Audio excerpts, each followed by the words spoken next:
আজ ছিল বিদিশার রিসেপশন। তো আমরাও পৌঁছে গেছি বিদিশাকে সাজানোর জন্য ঠিক টাইম মতো তার ভেন্যুতে গিয়ে দেখি বিদিশা বাইরে ওয়েট করছে, বসে আছে সে, কারণ তার এখনও পর্যন্ত ভাত কাপড় অনুষ্ঠান হয়নি।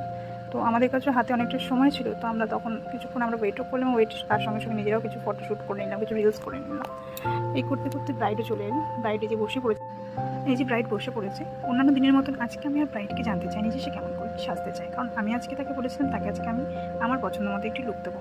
তো সে তাতেই রাজি হয়ে যায় ঠিকই, কিন্তু তাও সে মনে মনে একটু ভয় পাচ্ছিল, কারণ আমি যে লুকটি তাকে করবো বলেছিলাম সে ভাবছে তাকে ভালো লাগবে কি লাগবে না। আমি তাকে বলি তুমি টেনশন নিও না, তুমি দেখো তোমাকে এরকম লাগছে তুমি আমাকে শেষে জানি।